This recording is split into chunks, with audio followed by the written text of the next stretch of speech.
Good morning. Good morning and welcome to All People's Church, Unitarian Universalist. My name is Victor Maria and I am your co-celebrant today. This Sunday morning, we gather with compassion and respect for each other's journey. And one of the things I've really come to appreciate about being a part of our community is recognizing how coming together on a Sunday morning is declaring to each other that we're in this together. You know, that while our spiritual journeys can be so intimate and specific to us, we can share that in a community of acceptance and love that welcomes truth as it comes to us. And I'm so grateful, aren't you? Yes. Amen. You know, our pulpit today is graced by our minister. And as always, Lori, we listen with an open heart and welcome the inspiration and guidance you have for us today. Before we continue with our service, please note these reminders and announcements. There's a table in the foyer with volunteer forms. If you're willing and able to offer your time and talent in our religious education program, it is really welcomed. Please stop by the table and fill out the form when you have a chance. And Joe has an announcement for us today too.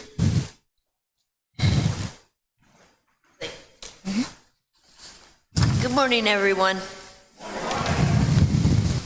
A huge thanks to all of you who have already donated to Don't Forget to Feed Me. Your continuing support is appreciated by all of the recipients of dog and cat food, so they don't have to give up their beloved pet friends. Children and elderly are especially impacted by the loss of a dog or cat. And we are grateful to all of you who support this cause. Once again, if you can spare $1 or $2, it goes a very, very long way. Thank you so much from me, from the recipients, and all the volunteers at Don't Forget to Feed Me. One more thing, if you're a visitor today and you haven't had a chance to fill out the visitor form that's at the table as you come in the door, please do so. And if you've been visiting for a while and would welcome learning more about what it is to be a member of our community, you can ask me after the service or ask for Dan.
Thank you so much for that. I believe that was My Way? Yeah? I've never heard it played better. So beautiful. If I can just add one thing to Joe's announcement about Don't Forget to Feed Me Pet Food Bank. You cannot even possibly know the millions of ways that that organization impacts humans and their connections with their furry friends. So many would have to release custody of their animal to someone else without help to feed their animals. And so many will feed their own food to their pets just to make sure that they're well fed, and they'll do without.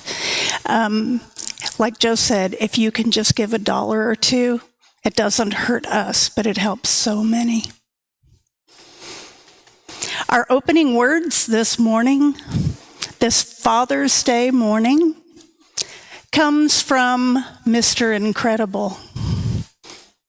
The minute you were born, I knew that I would never take another easy breath again without knowing that you were safe.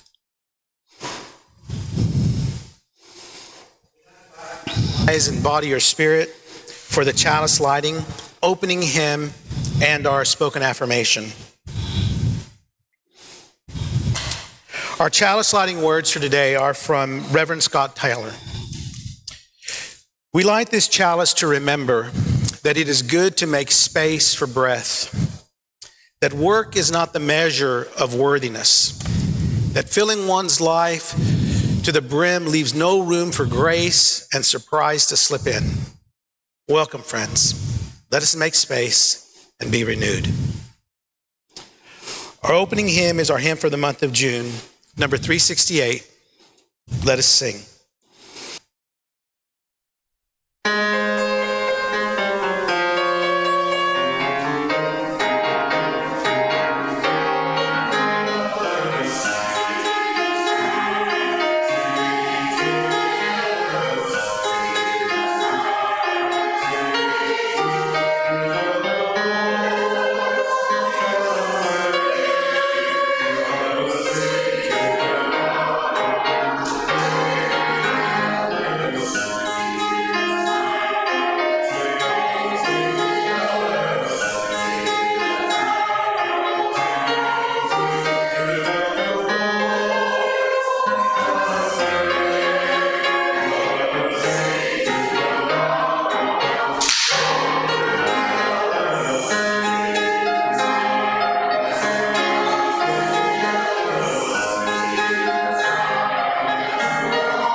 Let us now proclaim our affirmation.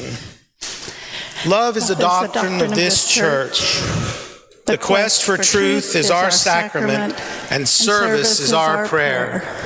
To dwell together in peace, to seek knowledge and freedom, to serve others in community, to the end that all souls shall grow into harmony with creation. Thus do we covenant with one another.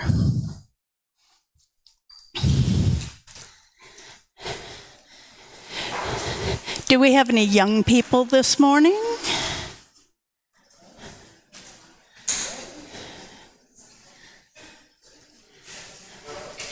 No young people this morning. All right. Well, we're going to move along because it required me showing you a picture of my cat who is always ready to make a left turn. That's how she stands. And so we were going to talk about how special that is and what it would be like to be a cat or a bird or something else instead of being what we were born into.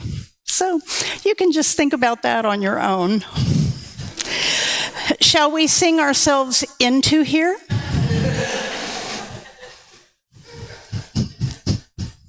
Maybe we'll just move along. The reading this morning comes from Nathan Ryan. I still feel stifled trying to talk about my children. Everything I can think to say about them is about how great, amazing, or wonderful they are. But then I stop myself because I know that literally every person ever born was born that perfect and amazing.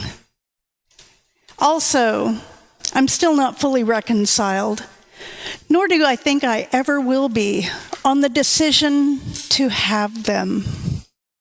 We made a decision to create these two people, knowing that living is painful. If everything goes the way we want it to, they will love us, and then they will bury us. That's the best case scenario. Sadly, we know many parents that weren't given that option.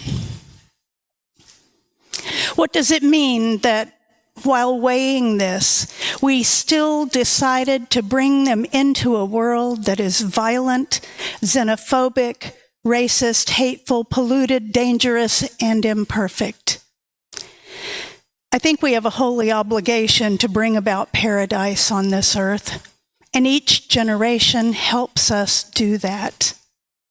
I've enlisted them without their consent in this work, just as every one of us was enlisted in this work without our consent.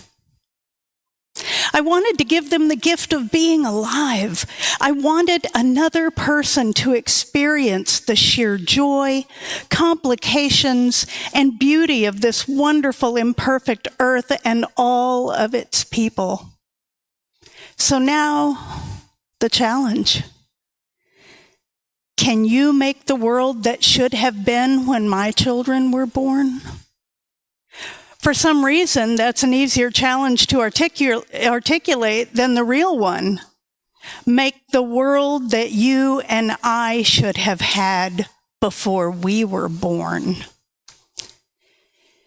You're born of the most divine particles. Make the world better because you exist. Go find the person you disagree with the most, or who bothers you the most, and go love the hell out of them. Go have a conversation. Bake them a loaf of bread. Love them as you love yourself. And if you don't love yourself, well, love yourself. If these past few years haven't shown us this is our great calling, I can't imagine what would.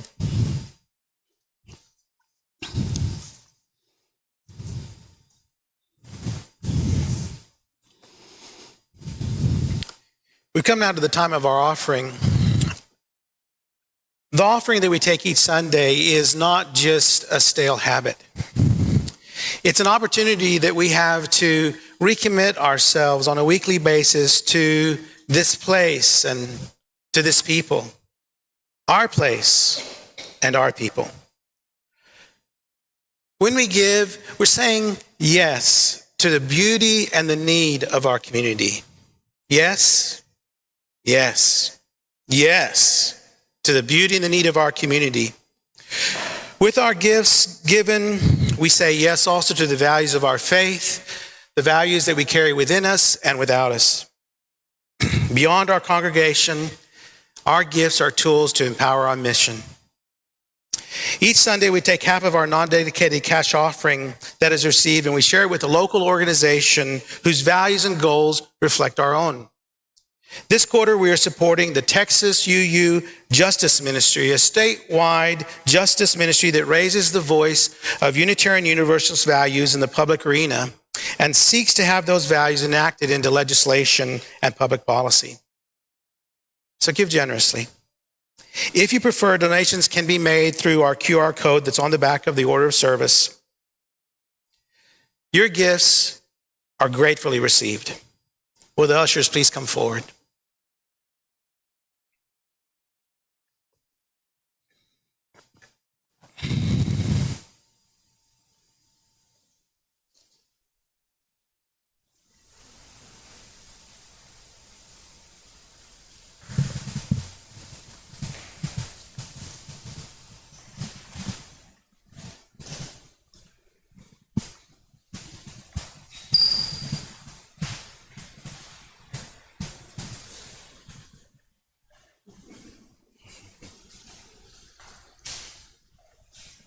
Good morning.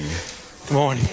So it is not listed on your programs, but I will be performing Du bist wie eine Blume by Robert Schumann.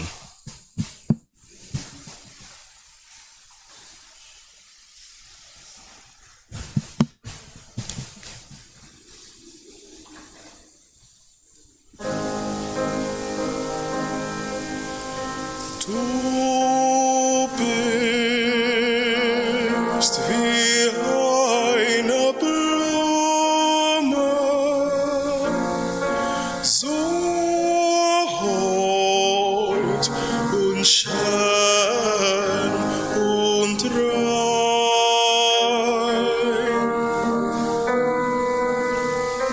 Ich schau dich an und Wehmut schlägt mir ins Herz hinein. Mir ist, ob so wie die Hand aus Haut der liegen sollt. Blätternd das Gold die Herolde, so rein und schön und hold.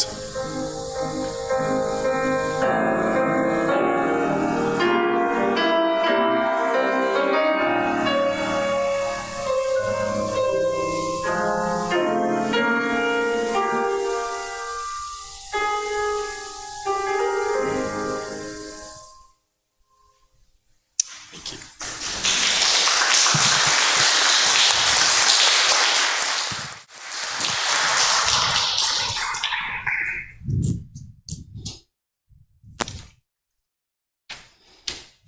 Do we do our next hymn? Our next hymn.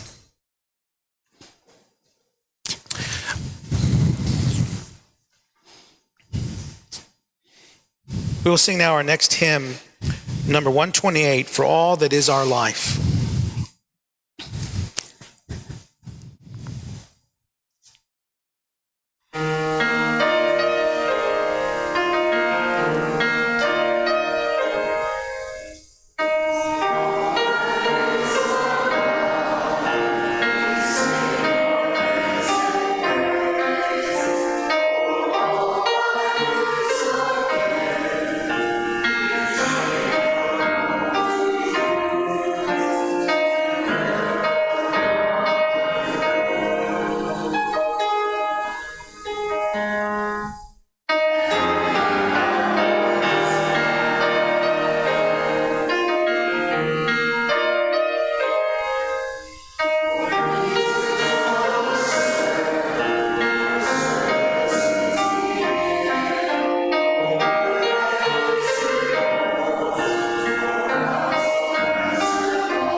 We gather as a house of stories, many stories, woven fine.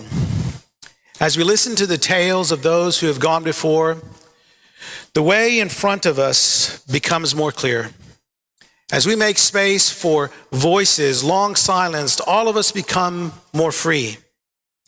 As we hear the accounts of those who made it through the dark, courage reigns on each and every one. These stories, friends, I need yours as you need mine. It's how we become whole.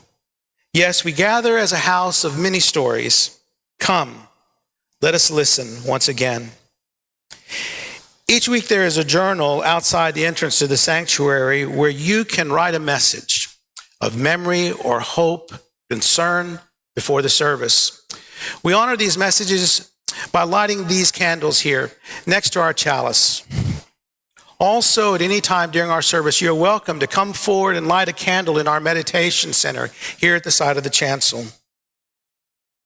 In our book of memory and hope this morning, we've been asked to remember Sherry's husband. Sherry husband's mother, Ruthie Day, has been diagnosed with advanced abdominal cancer. Sherry and her family would appreciate our prayers. And we're all also asked to remember our local community. In our quiet times of prayer and silence, we will extend our love and light to these.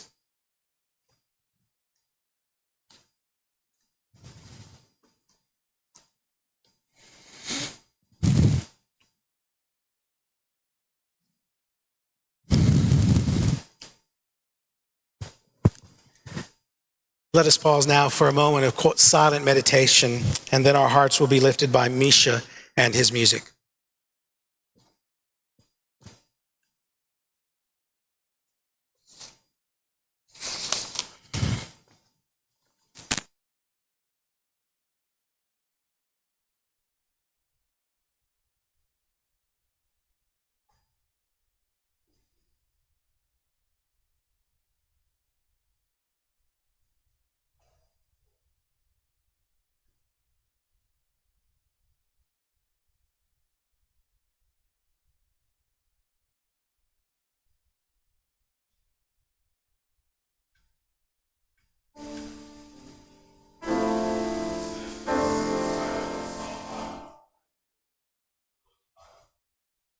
H.T. Burley.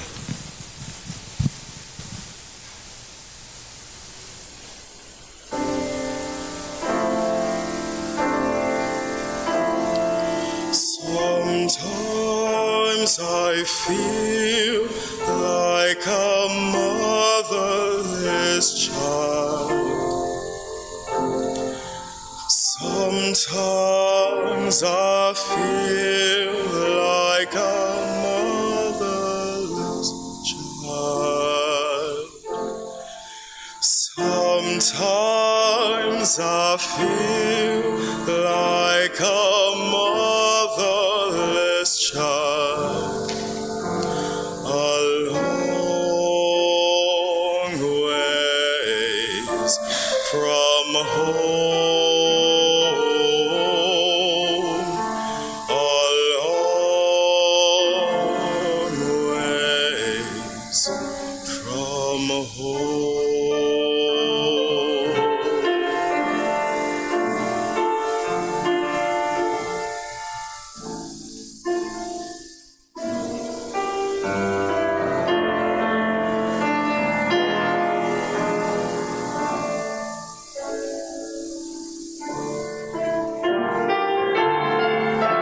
Sometimes I feel like I'm almost gone. Sometimes I feel like I'm almost gone. Sometimes I feel like I'm almost gone. A long ways from home. A long ways from home.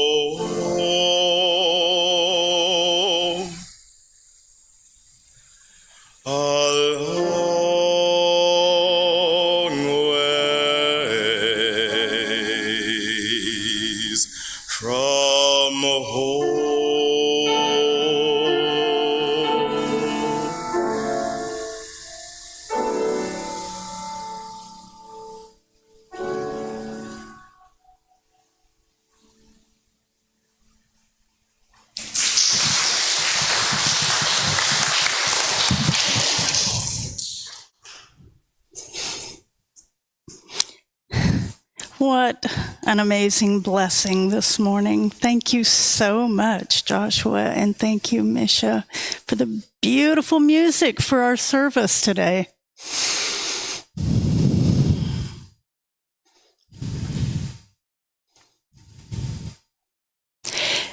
So I wrote a couple of things down that were of interest that children either think of their dad or say to their dad.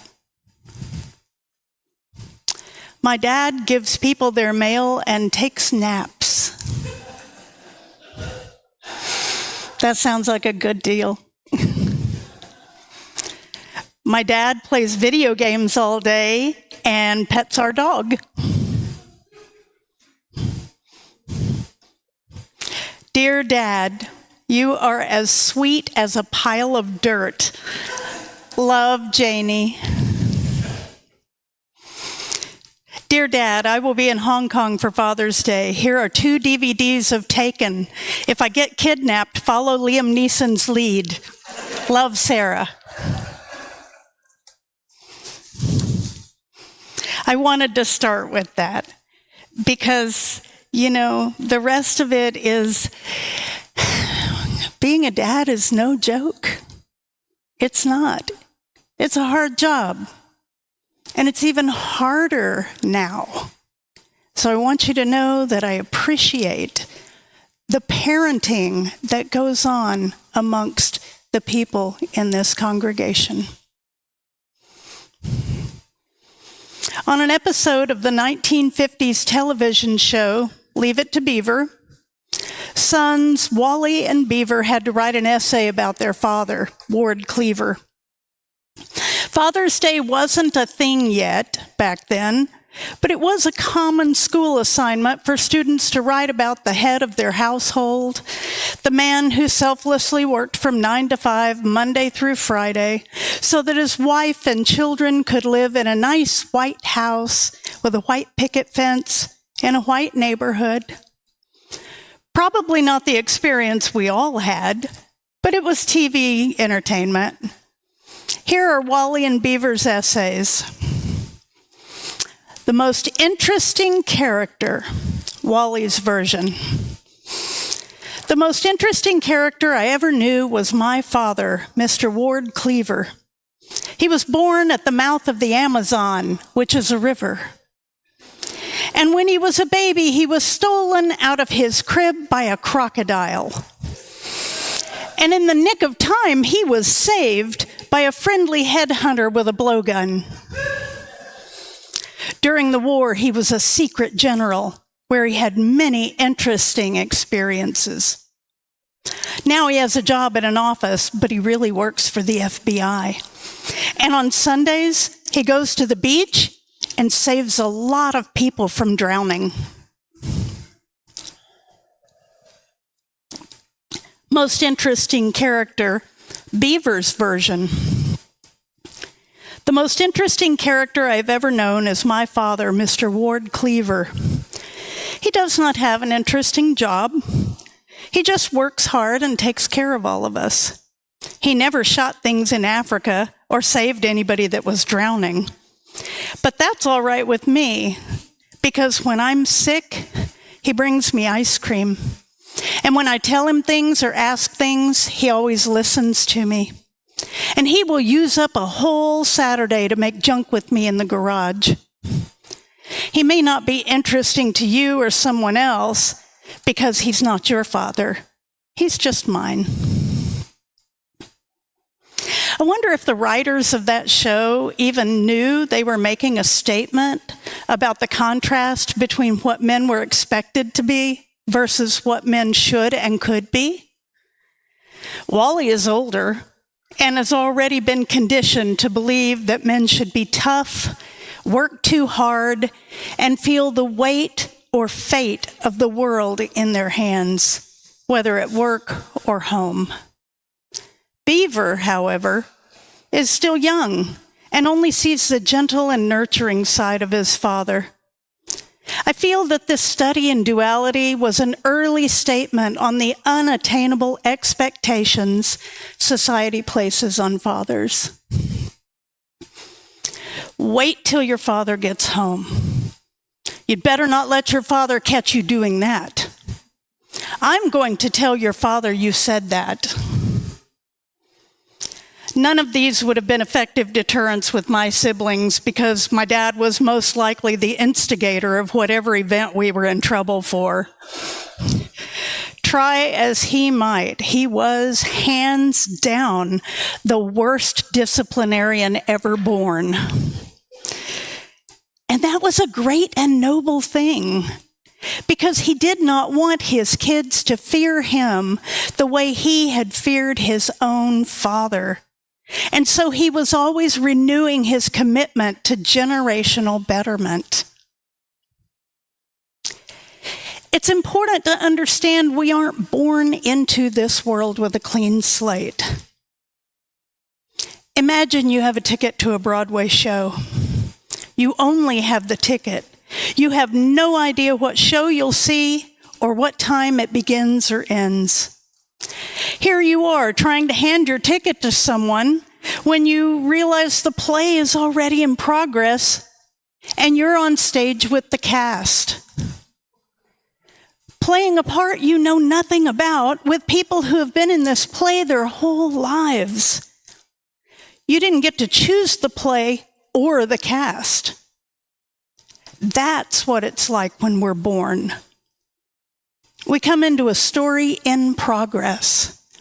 You may be born into wealth or poverty, dark-skinned or light-skinned, healthy or diseased, violence or gentleness, religion or no religion, political or non-political, hard gender roles or no gender roles.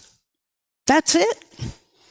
The moment we drop onto that stage, the story going on around us is already filled with a cast of people who were dropped at some other point of this ongoing play. Some cast members leave, new ones arrive. Every person ever born experiences this. Take a moment to consider what play you were born into. Then look at someone else and think about their play. At work or school, we become a part of another play. On Sundays, we join each other's play. No matter what play we find ourselves in, we bring with us the one we were born into. The point is, this story created us. Created our fathers, our entire family trees. We have either conformed with our provided roles or pushed back against them. Father's Day, like I said earlier, wasn't always a thing.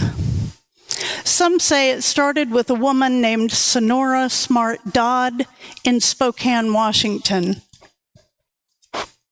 who was inspired by her widowed father. She and her 5 siblings were raised by their father, a Civil War veteran and single parent. Dodd wanted to establish an official day equivalent to Mother's Day and proposed the idea to local churches, YMCAs, and even government officials. And while there were scattered observances, folks were skeptical about the idea of a day to honor fathers, thinking it was too sentimental and that it was attempting to domesticate manliness with flowers and gift-giving. It was not until 1972 that Father's Day was officially recognized as a national holiday in the United States and signed into law by Richard Nixon. So it took some 70 years to convince people that Dad wouldn't become a softie just because we recognized their important role in the family.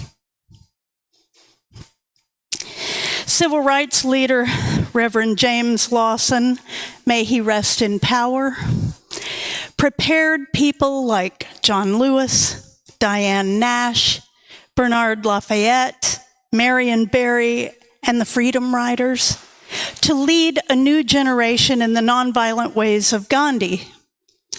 But Lawson was also a father of 3 and unafraid to show his children affection, kindness, gentleness, modeling behavior that encouraged their commitment to generational betterment that future generations can draw from.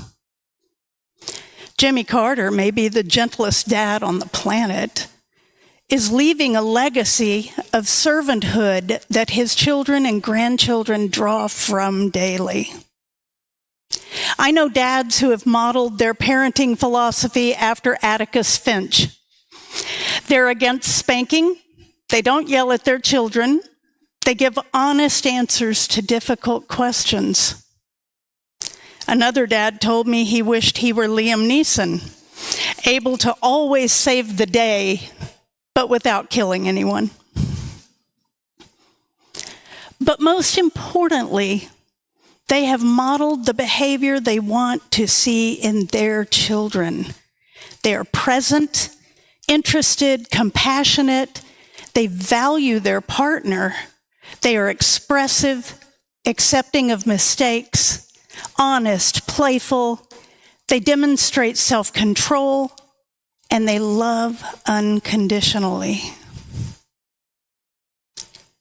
If you were fortunate enough to be dropped onto a stage where any of these behaviors were present, you should count yourself among the lucky ones. There are so many who have nothing to draw on but chaos. That's the legacy left to them, and they must decide, if they can, to change that narrative. There's going to be a whole lot of Ephesians 6 read and preached today because it's Father's Day. Ministers will be telling their congregants to honor, obey, and respect their fathers, and that this is all we need to make our lives great. But we know better. Oftentimes, we have to break cycles in our families. Alcoholism, violence, sexual abuse, neglect, verbal abuse, conditional love. Sometimes we have to recreate what it means to be a dad so that our children and their children can draw from a legacy that is life-giving and love-giving. Melanie Jongsma relates this story about her father. A few weeks ago, I was at church talking to a man named Alvy. He said, "You're Alan's daughter, right?" I confirmed, and Alvy said, "Oh, your dad is a wonderful man." I agreed. Alvy continued sincerely, "You know, he's like a father to me. I lost my own dad when I was 17, and I missed having that fatherly guidance as I was becoming a man. Your dad gave me that guidance I missed when I was younger, but it's still helping me even now because I have a son who's becoming a man, and your dad has helped me to be the father to my son that I didn't have." It was a brief exchange, but there's so much in it, isn't there? That being a dad can move beyond age, culture, and experience, and that we are all wanting something better for our children, something they can draw from to make them better humans. Maybe the most important thing here is that Alan gave Alvy a legacy to draw from as he raises his own son. So the real question we should consider when asked to write our Leave It to Beaver essay on the most interesting character is not what kind of business dad has or what his golf handicap is. I can tell you right now that my kids and grandkids are completely unimpressed with what I do for a living. They don't care that I'm a minister. You know what would impress them? If I knew a bunch of voice actors from Japanese animes. Or if I walked in with a baby possum in my pocket. But Seriously, the real question here should be about character. What kind of person they are. If our greatest focus is on behaviors we model for our children, then we wouldn't need to make up a Wally version because Beaver's version is perfect. As we move through the coming week, I hope you will consider the story you were born into and how that has shaped your relationship with generations before and after you. We're building legacies here, resources that generations can draw upon to renew all the ways we can be family. Drawing upon the good to keep us moving forward into a future that creates an even deeper reservoir to draw from. Why don't they have Father's Day sales? Because fathers are priceless.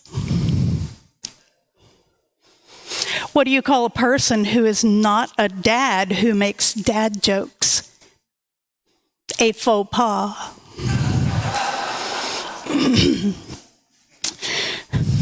Knock, knock.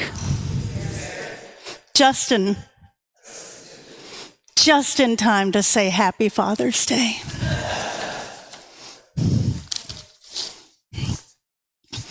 Will you join us in the closing hymn, number 360, Here We Have Gathered.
As we come to the end of our service, let us depart from our time together buoyed by the Spirit of life, delighted by the warmth of our gathering, and renewed in soul and mind.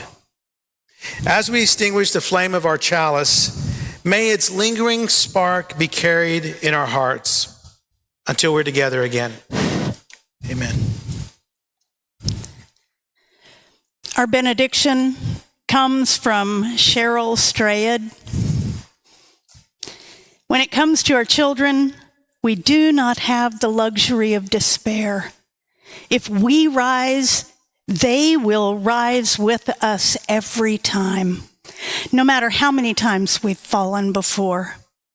I hope you will remember that the next time you fail. I hope I will too. Remembering that is the most important work as parents we can possibly do. Service has now ended, and we invite everyone to stay for coffee and conversation in the library to the rear of the sanctuary. Go forth and have a magnificent